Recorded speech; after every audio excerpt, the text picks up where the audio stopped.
Bismillahirrahmanirrahim. Assalamualaikum warahmatullahi wabarakatuh. Selamat siang, salam sejahtera bagi kita sekalian. Shalom, salve, Om Swastiastu, Namo Buddhaya, salam kebajikan. Yang saya hormati, Menteri Koordinator Perekonomian sebagai penyelenggara, Saudara Airlangga Hartarto beserta seluruh jajaran yang hadir, Kepala Badan Pengelola Investasi dan Antara yang sekaligus adalah Menteri Investasi dan Hilirisasi dan juga Kepala Badan Koordinasi Penanaman Modal, Saudara Rozan Perkasa Roslani, Kepala Badan Pengelola Badan Usaha Milik Negara, Saudara Doni Oskaria, yang juga adalah COO daripada Danantara. Para menteri koordinator, para menteri, para kepala badan, para wakil menteri dan seluruh anggota Kabinet Merah Putih, yang tidak saya sebut namanya satu persatu tanpa mengurangi rasa hormat saya. Ketua Dewan Ekonomi Nasional, Jenderal TNI Purnawirawan Luhut Binsar Panjaitan, para duta besar negara sahabat yang hadir, yang saya hormati, terima kasih atas kehadiran saudara-saudara, para pimpinan bank milik negara, hadir Bank Mandiri, BNI, BRI, BTN, dan BSI, dan juga bank swasta yang hadir. Para pimpinan Asosiasi Dunia Usaha yang hadir di sini, di antaranya hadir Ketua Umum Kamar Dagang Indonesia, Saudara Anindya Novian Bakri. Hadir juga Ketua Umum Asosiasi Pengusaha Indonesia, APindo, Saudari Sinta Wijaya Kamdani, dan juga Ketua Umum Himpunan Pengusaha Muda Indonesia, Saudara Akbar Himawan Bukhari. Yang saya hormati juga para pimpinan perusahaan-perusahaan perbankan yang hadir, para pimpinan lembaga jasa keuangan, para pimpinan perusahaan BUMN dan swasta, para pimpinan lembaga ekonomi dan lembaga riset nasional, para pimpinan lembaga riset, para rektor, para ahli bidang ekonomi, saudara-saudara sekalian hadirin yang saya hormati, dan para rekan pers dan media yang hadir. Tentunya sebagai insan yang bertakwa, marilah kita tidak henti-hentinya memanjatkan puji syukur kehadirat Tuhan Maha Kuasa, Tuhan Maha Besar, bagi umat Islam Allah Subhanahu wa Ta'ala yang memiliki sekalian alam, atas segala karunia, atas segala berkah, kesehatan dan kedamaian yang masih diberikan kepada kita. Kita bersyukur terus, selagi kita juga selalu berdoa agar saudara-saudara kita yang mengalami kesulitan akibat berbagai musibah bencana di berbagai daerah senantiasa diberi kekuatan dan senantiasa diberi kebaikan oleh Yang Maha Kuasa, segera dipulihkan kehidupannya menjadi normal kembali. Saudara-saudara sekalian, adalah suatu kehormatan dan kebanggaan bagi saya untuk bisa hadir dalam acara ini. Saya menyambut baik inisiatif Menteri Koordinator Perekonomian dengan semua timnya dan menteri-menteri lain yang terkait, yang telah bekerja keras dalam tahun pertama pemerintahan kita. Baru 1 tahun lebih kita bekerja Tapi kita merasakan sebenarnya banyak sekali yang sudah kita capai. Saudara-saudara sekalian, dalam sebuah perjalanan panjang yang bisa kita katakan perjalanan pembangunan suatu bangsa, dibutuhkan stamina, ketahanan, dibutuhkan kesabaran, dibutuhkan keteguhan hati, dibutuhkan semangat, tidak menyerah, dan juga dibutuhkan keberanian. Saudara-saudara sekalian, dibutuhkan keberanian untuk mencari akar masalah, dibutuhkan keberanian untuk melihat kenyataan real, bukan keadaan yang kita harapkan, tapi keadaan yang nyata. Setelah kita mengerti keadaan yang nyata, dibutuhkan lagi keberanian untuk mengakui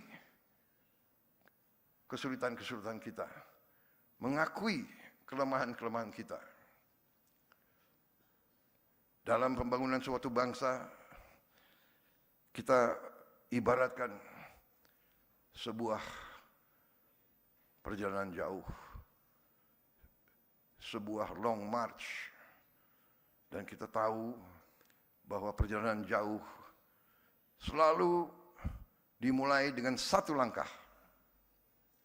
Kita bersyukur bahwa kita sudah melakukan banyak langkah. Kita bersyukur semua pendiri bangsa telah meletakkan dasar yang luar biasa bagi kita. Kita bersyukur pendiri-pendiri bangsa kita, pejuang-pejuang bangsa kita mewariskan kepada kita satu nusa, satu bahasa, satu kebangsaan.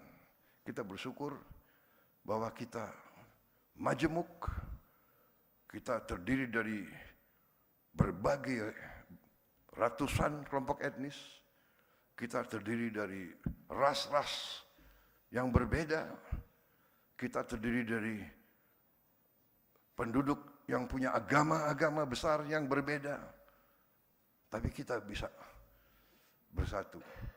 Kita bisa bersatu dalam usaha bersama mencari kehidupan yang lebih baik.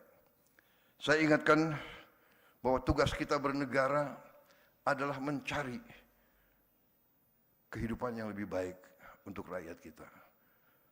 Tugas dan tanggung jawab setiap pemerintah di setiap negara di seluruh dunia adalah untuk bekerja, berjuang untuk memberi kehidupan yang layak bagi rakyatnya. Saudara-saudara sekalian, saya mengajak kita untuk realistis. Kita selalu mengatakan kita ingin jadi negara yang maju. Benar, kita ingin menjadi negara maju. Tapi jangan kita berpretensi kita mau mencapai tingkatan yang sama dengan negara-negara yang sudah ratusan tahun sebelum kita mencapai tingkat teknologi dan industri yang sangat maju. Kita punya cita-cita tinggi, tapi kita punya sikap yang realistis. Yang penting bagi kita adalah kita harus menjaga dan mengelola seluruh kekayaan negara, seluruh sumber daya alam kita, dan kita kelola, kita jaga, dan kita pergunakan sebesar-besarnya untuk kepentingan seluruh rakyat Indonesia. Itu tujuan kita. Dan itu yang saya sebagai kepala pemerintah, sebagai kepala negara, saya bertekad untuk melaksanakan. Kita harus berani, saya katakan tadi, mengakui kesulitan-kesulitan kita dan kelemahan-kelemahan kita. Kita bersyukur dengan apa yang kita telah capai, dan untuk itu saya ucapkan terima kasih kepada tim saya, kepada para menteri saya, kepala badan, semua tim saya. Saya merasa bangga dengan prestasi saudara-saudara, dengan kerja keras saudara-saudara. Saya yang tahu saudara, saya yang lihat saudara dari hari ke hari, semua pencapaian kita yang kita harus bangga adalah hasil kerja keras seluruh tim yang saya pimpin. Jadi saudara-saudara, di hadapan seluruh rakyat Indonesia saya katakan, memang tim saya adalah, menurut pendapat saya, menurut keyakinan saya, karena saya pengguna, saya melihat langsung dari dekat, mereka sungguh-sungguh adalah putra-putri terbaik bangsa Indonesia. Terima kasih. Terima kasih pekerjaanmu, dan saya percaya kita akan mencapai prestasi yang lebih baik lagi. Saudara-saudara sekalian, para pakar silahkan menilai. Saya percaya bahwa kita akan membuat kejutan demi kejutan. Kita akan buktikan ke seluruh dunia bahwa bangsa Indonesia sekarang, bangsa Indonesia hari ini adalah bangsa Indonesia yang percaya diri, bangsa Indonesia yang faham, bangsa Indonesia yang bertekad untuk berdiri di atas kaki kita sendiri, dan kita tidak mau dan tidak akan lagi selalu didikte oleh bangsa lain atau dipermainkan oleh siapapun lagi. Saudara-saudara sekalian, kita harus berani mengakui kelemahan-kelemahan kita. Tapi saudara-saudara, setelah kita bekerja 1 tahun, mulai berapa hari ini, berapa minggu ini, saya dapat laporan dari kepala-kepala daerah, beberapa gubernur, beberapa bupati. Sekarang mereka baru melihat hasil real, dampak real dari berbagai kebijakan kita. Mereka mengatakan di tingkat mereka bahwa konsumsi rumah tangga meningkat. Tadi dibenarkan. Saya beberapa hari lalu ketemu pemimpin-pemimpin industri dan perdagangan. Rombongan Apindo datang ke saya, dipimpin oleh ketua umumnya. Datang ke saya 23 orang. Mereka laporan ke saya, bulan Januari ini konsumsi rumah tangga meningkat.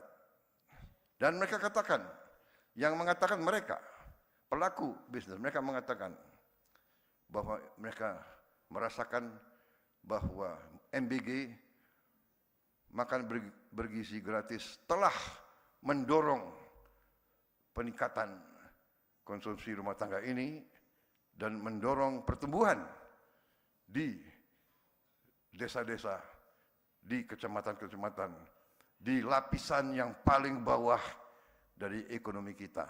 Dan dari sinilah, dari lapisan paling bawah, Indonesia akan bangkit menjadi ekonomi yang dinamis. Kalau saya percaya bahwa ekonomi kita akan sangat baik tahun ini. Kita selalu menghadapi mereka-mereka yang selalu memandang rendah bangsa kita, itu tidak menjadi apa-apa. Itu bagi kita adalah cambuk untuk kita bekerja lebih baik lagi. Kita bekerja untuk rakyat kita. Kita bukan bekerja untuk menyenangkan orang lain. Kita bekerja untuk rakyat kita. Itu yang saya tekankan, saudara sekalian. Saudara-saudara sekalian, para kepala daerah melaporkan di daerah-daerah mereka sudah melihat kemiskinan menurun. Mereka sudah merasakan pengangguran terbuka menurun. Mereka juga melihat tren bahwa jumlah orang bekerja meningkat. Mereka juga menghitung rasio Gini dalam tren menurun. Saudara-saudara sekalian, dari makan bergizi gratis program kita saja, hari ini kita telah mencapai 60.200.000 penerima manfaat. Anak-anak Indonesia, ibu-ibu hamil dan orang tua, lansia yang hidup sendiri dan tidak ada yang membantu. 60.200.000. Tiap hari kita beri makan. Kalau dihitung berarti kita memberi makan penduduk sebesar Afrika Selatan. Tiap hari untuk ibu-ibu hamil kita memberi diantar ke rumah. Untuk orang tua lansia diantar ke rumah. Saya kira di dunia ini adalah suatu prestasi yang membanggakan. Dari segi manajemen, dari segi logistik, dari segi pengendalian, saya kira ini sesuatu yang mungkin harus dicatat sebagai prestasi yang membanggakan kita. Saudara-saudara, dari 60.200.000 tersebut, kalau dijumlahkan selama ini, kita sudah memproduksi dan mendistribusi 4,5 miliar porsi makanan. 4,5 miliar, dan kita mengakui terdapat 28.000 katakanlah penerima manfaat yang mengalami gangguan dari makanan itu dengan berbagai sebab. 28.000 ini sebagian besar tidak perlu dirawat, hanya sebagian kecil, dan 28.000 ini dibandingkan dengan 4,5 miliar, statistiknya adalah kalau tidak salah 0,0006.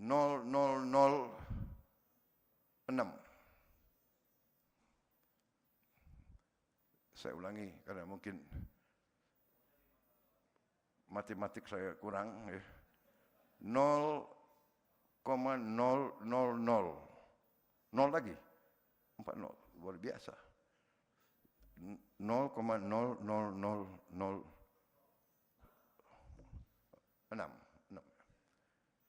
Berarti ini adalah 99 ya, 99994. Mereka yang pintar-pintar, makanya saya presiden, kau menteri saya gitu.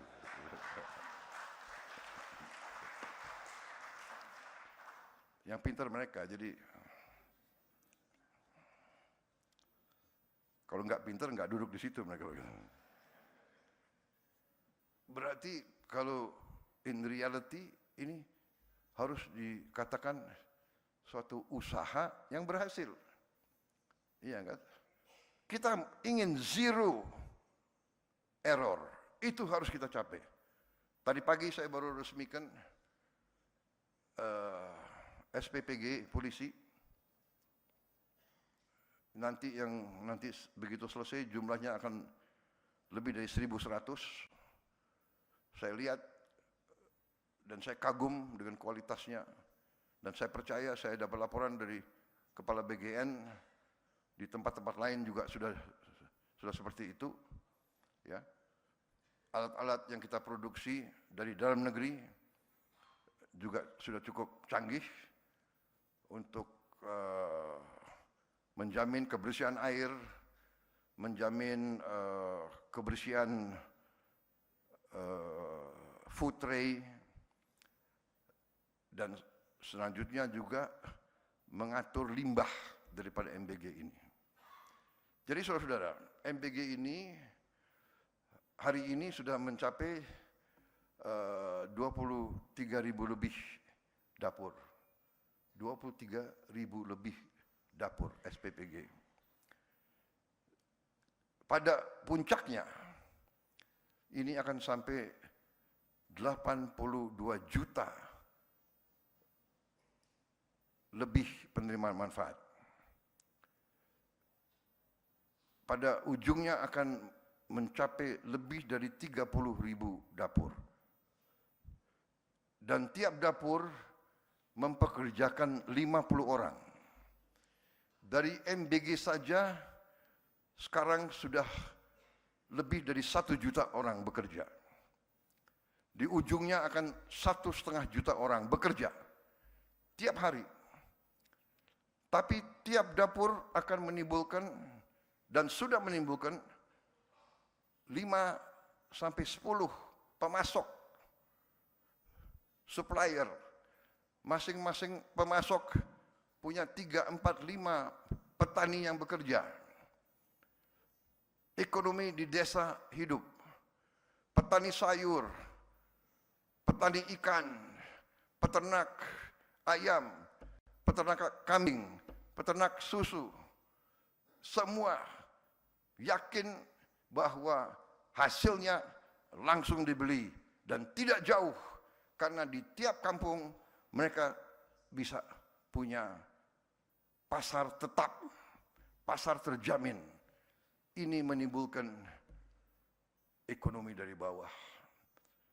Para kepala daerah melaporkan bahwa mereka merasakan dinamisme dari bawah. Saudara-saudara, ini hanya salah satu bukti awal dari 1 tahun kita bekerja. Dan ini akan terus kita buktikan dengan hasil nyata, saudara-saudara. Kita juga sudah mulai membangun desa-desa nelayan. Desa nelayan tahun 2026 ini akan mencapai 1.000 desa nelayan. Tiap desa nelayan terdiri dari sekian ratus, ada yang 300, 500, ada yang sampai 2.000 nelayan. Yang selama Republik Indonesia berdiri, belum pernah disentuh oleh pemerintah Republik Indonesia. Nelayan-nelayan kita belum pernah dapat perhatian. Mereka kadang-kadang tidak bisa punya es. Tidak ada pabrik es di desa mereka. Mereka sulit dapat solar. Mereka sulit untuk dapat akses ke pasar ini. Kita rubah, kita totalnya dalam 4 tahun mendatang kita akan membangun 5.000 desa nelayan. Tiap desa nelayan kita akan bangun pabrik es. Kita akan bikin cold storage. Kita akan bikin dermaga. Kita akan bagikan kapal-kapal. Kita akan siapkan kendaraan. Saudara-saudara, dan ini semua bukan handout. Bukan kita bagi-bagi. Ini kita organisir dalam koperasi. Semua pengeluaran mereka akan bayar kembali ke bank-bank dan ke pemerintah. Saudara-saudara, ekonomi yang kita jalankan bukan ekonomi handout. Yang kita akan bangun ini semua sudah ada dalam anggaran kita sudah bertahun-tahun. Jadi saudara-saudara, nanti desa-desa itu kita beri kebebasan, kalau dia mampu, kita akan permudah akses kepada ekspor. Dia bisa ekspor langsung. Kita akan buka pelabuhan-pelabuhan, lapangan-lapangan terbang boleh ekspor langsung. saudara-saudara, kita akan permudah regulasi supaya mereka bisa menumbuhkan kegiatan ekonomi yang mendasar. Dan mereka akan menghasilkan protein dalam kondisi yang tidak terlalu mahal untuk seluruh rakyat Indonesia. Demikian juga, saudara-saudara, ini sudah hampir 100 sudah jadi di berbagai titik, dan target kita 2026 ini akan sampai 1000, dan selanjutnya total sampai 2029 target kita adalah 5.000 desa nelayan yang nanti mereka akan kembalikan investasi itu, tapi kita kasih kelonggaran mengembalikannya supaya tidak terlalu berat untuk mereka. Kita beri kelonggaran pengembaliannya bisa di atas 10 tahun, 11 sampai 12 tahun.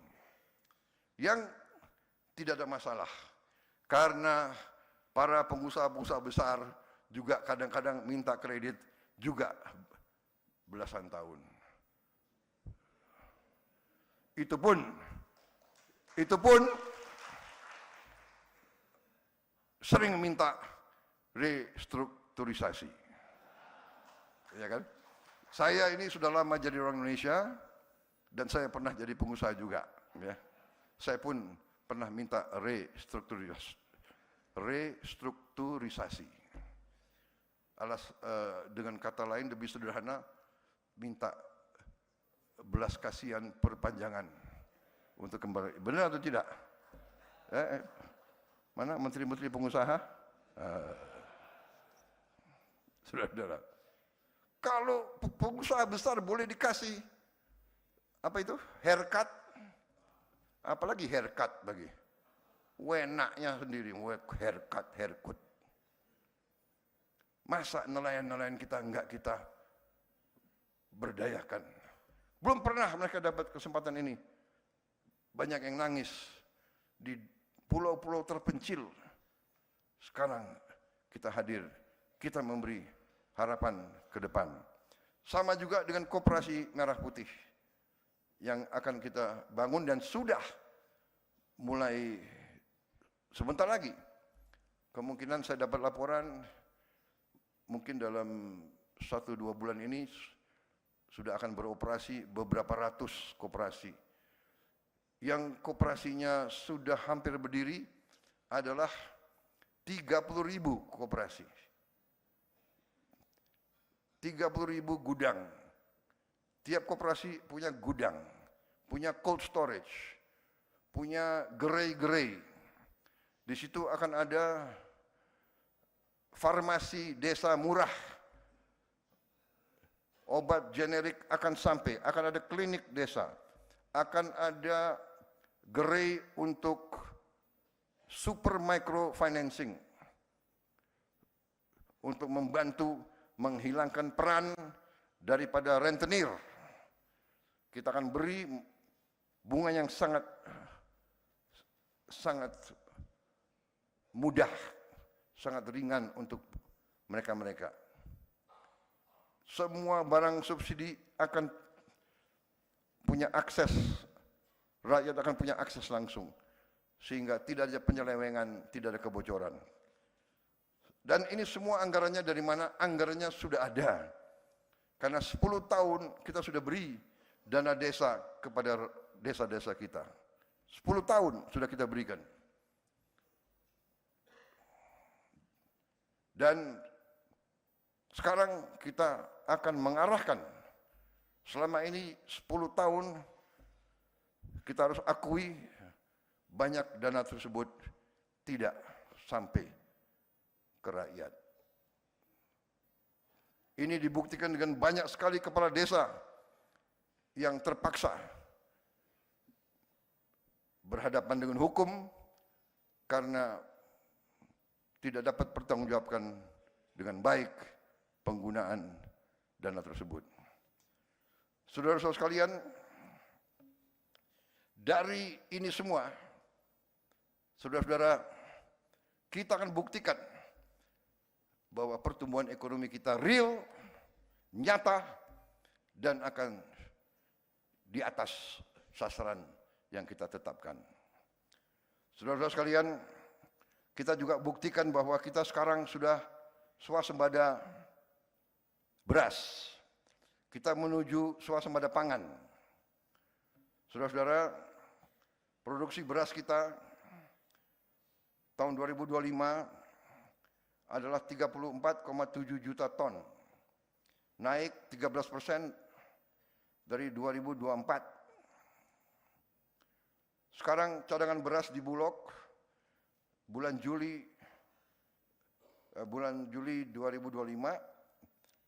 adalah 4,2 juta ton, adalah tertinggi sepanjang sejarah bangsa kita. Dan sampai sekarang pun cadangan yang sudah ada masih sangat tinggi. Saudara-saudara sekalian, dalam kebijakan fiskal, saya sudah buktikan bahwa kita bisa melaksanakan efisiensi, penghematan yang sangat besar. Di tahun pertama pemerintahan kita telah menghemat uang dari anggaran kita sendiri sangat besar. 300 triliun lebih penghematan kita. Di akhir tahun 2025 pun kita lakukan dan kita melihat hasil dari penghematan tersebut. Uang penghematan inilah yang kita pakai untuk program MBG dan sebagainya. Uang yang pasti akan habis untuk hal-hal yang tidak produktif. Kita alihkan ke hal-hal yang produktif. Kita mengeluarkan semua yang bersifat tidak produktif, perjalanan luar negeri, seremoni-seremoni yang tidak perlu, rapat seminar, FGD, dan sebagainya. Kajian-kajian, analisa-analisa, sudah tidak perlu terlalu banyak kajian dan analisa. Kita sudah tahu masalahnya. Kekurangan infrastruktur, lakukan. Desa perlu jembatan, buat. Rakyat lapar, cari pangan. Enggak usah terlalu banyak analisa, ya. Ini kita sudah hemat sangat luar biasa. Di tahun pertama 308 triliun rupiah kita sudah hemat. Ini berapa miliar dolar nih? 308 T. Berapa? 18 miliar dolar. 18 miliar dolar. Dan kita bisa lakukan lebih besar lagi. Ya, kebocoran harus kita tutup. Harus kita kurangi. Saudara-saudara sekalian, saya masih melihat kebocoran-kebocoran besar, tapi saya terima kasih dan antara dalam 1 tahun Anda bekerja, mungkin kurang dari 1 tahun. Kita bentuk saudara baru Februari 2025. Februari ya. 3-4-5 bulan pendirian, belum 1 tahun. Tapi saudara sudah, saya dapat laporan sementara, ya, hasil daripada efisiensi saudara, reformasi saudara, sudah melahirkan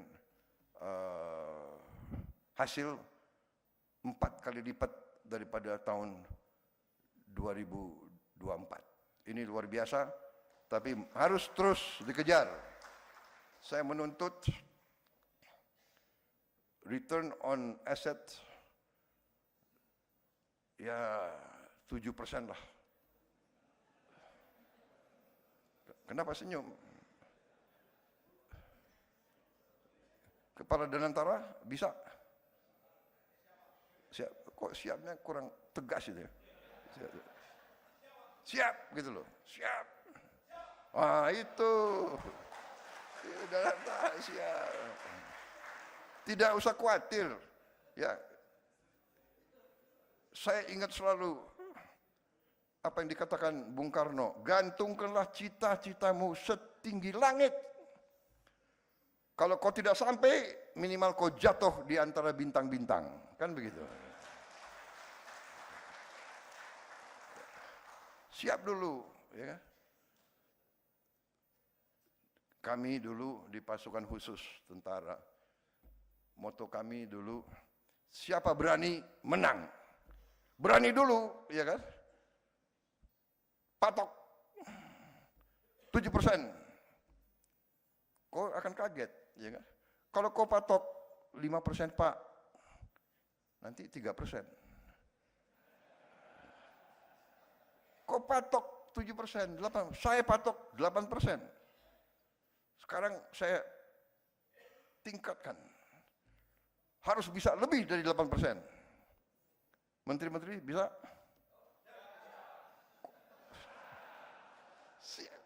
Siap gitu loh.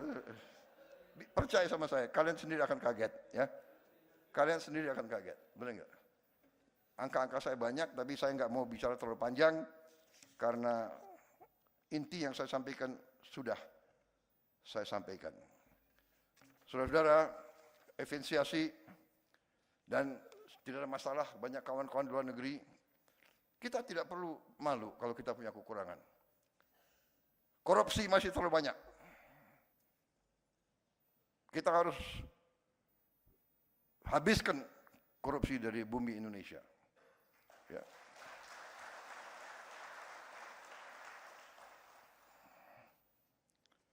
Segala kebocoran, segala penyelewengan, segala manipulasi, ya, semua tingkatan. Saya kumpulkan pengusaha-pengusaha yang sebagian besar adalah kawan saya sendiri. Saya sampaikan, sudahlah, kalian sudah besar, sudah kaya, ya, patuhi peraturan. Kalian pinter-pinter, tapi di Indonesia ini orang pinter itu pinternya pinter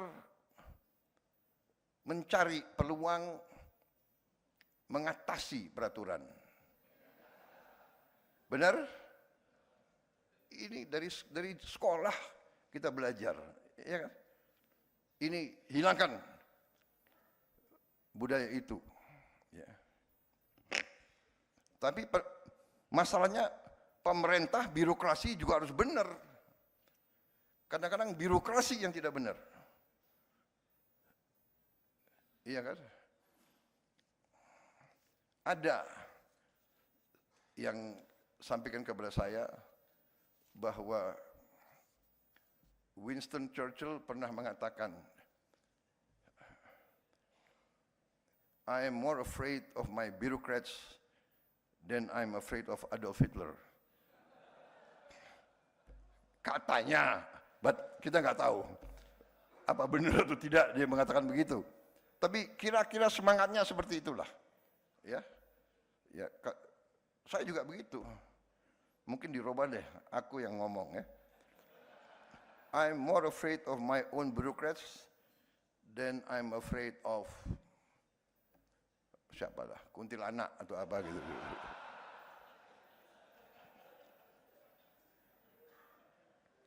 So, kita harus bersihkan, ya, kita harus ada the new Indonesia. The new Indonesia harus tidak boleh ada korupsi. Untung kita masih negara apa itu? Kita negara demokrasi kan, benar ya? Demokrasi apa? Agak demokrasi ya. Agak ya, lumayan lah demokrasi kita kan. Kalau nggak ada demokrasi, gue nggak jadi presiden loh, saudara. Iya kan? Benar nggak? Jadi jangan ini loh, ada apa tuh? Kelompok-kelompok yang selalu mengeluh. Indonesia beginilah, Prabowo otoriter lah, benar nggak? Tapi kalau ditanya rakyat, jangan-jangan perlu juga sedikit-sedikit otoriter. Jangan-jangan untuk melawan koruptor-koruptor itu. Tapi kita demokratis, jadi kita masih moderat, ya. Banyak negara lain nggak tahu lah, hari ini ada, besoknya nggak ada. Iya kan? Jangan-jangan efektif yang itu, jangan-jangan. Waduh, ini ada banyak wartawan ya. Waduh, ada lagi banyak duta besar. Negara barat lagi, waduh gue. I am completely democratic. Completely. Saudara. Jadi kita bertekad ya. Saya bertekad patuhi hukum. Tidak ada kompromi. Kita harus tegakkan hukum dengan baik. Tapi tidak boleh ada miscarriage of justice. Tidak boleh hukum dipakai alat untuk mengerjain lawan politik. Tidak boleh. Dan saya tidak mau, dan saya sudah buktikan. Ya, saya buktikan, saya berani abolisi, saya berani amnesti. Kalau saya merasa ada sesuatu. Jadi pengadilan kita harus memberi keputusan yang adil, beyond a reasonable doubt. Keputusan itu harus beyond a reasonable doubt. Harus tidak boleh ada keraguan-raguan sedikit pun. Kalau ada kemungkinan bahwa terdakwa itu mungkin tidak bersalah, kita tidak boleh memberi putusan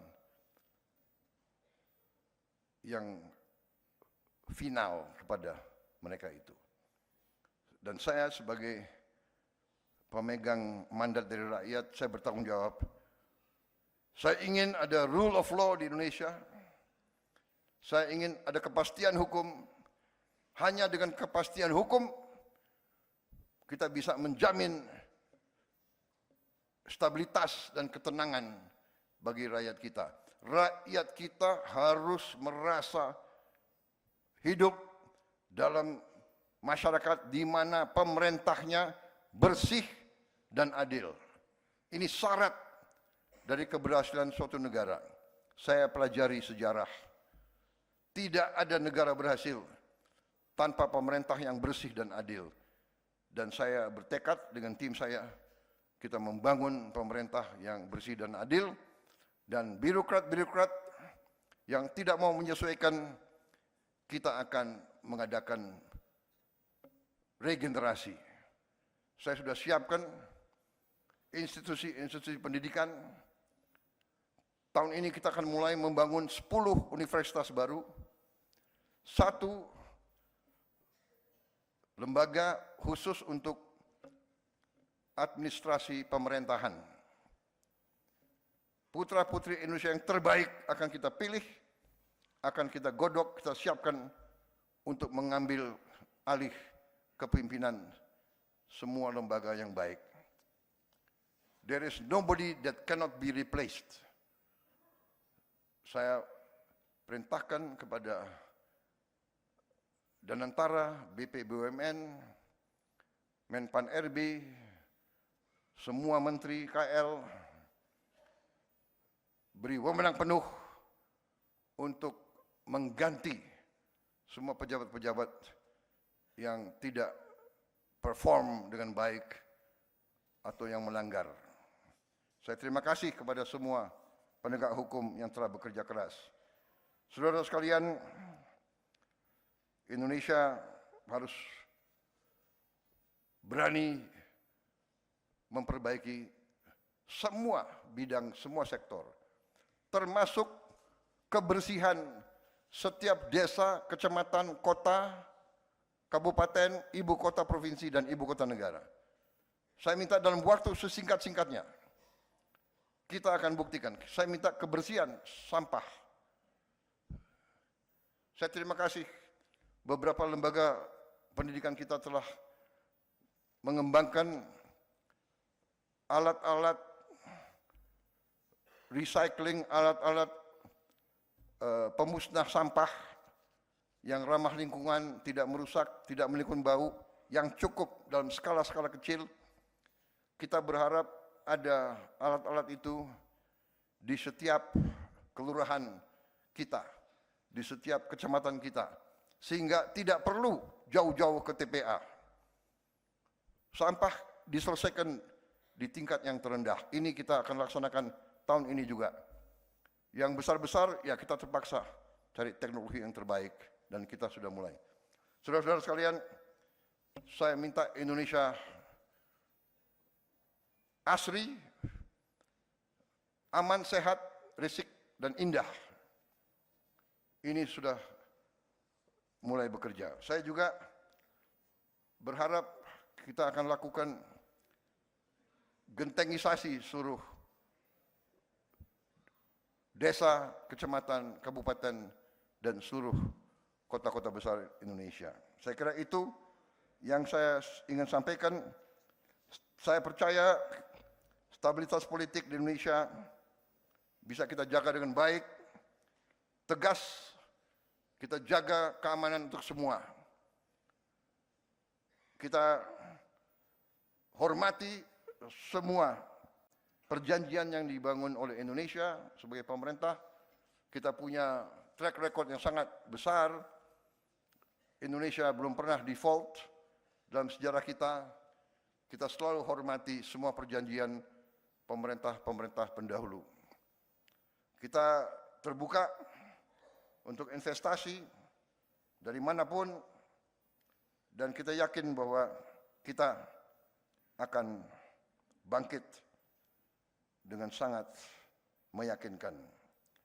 Saya namakan, saya punya strategi adalah Indonesia Incorporated. Yang besar, yang kuat, yang menengah, yang kecil, yang kurang, semua bekerja sama. Yang besar, maju, tarik. Yang kurang, kuat. Yang kuat, tarik. Yang lemah. Pemerintah yang bersih dan adil, bantu yang paling lemah dan paling miskin. Kita bangkit bersama. Indonesia insya Allah nanti bukan saja raksasa yang tertidur, tapi kita harus bangkit menjadi raksasa yang mampu berdiri dan membangun kehidupan yang lebih baik bagi rakyatnya. Terima kasih. Wassalamualaikum warahmatullahi wabarakatuh. Salam sejahtera bagi kita sekalian. Shalom Salve, Om Santi Santi Om, Namo Buddhaya, salam kebajikan. Terima kasih, selamat melaksanakan sarasihan ini. Terima kasih.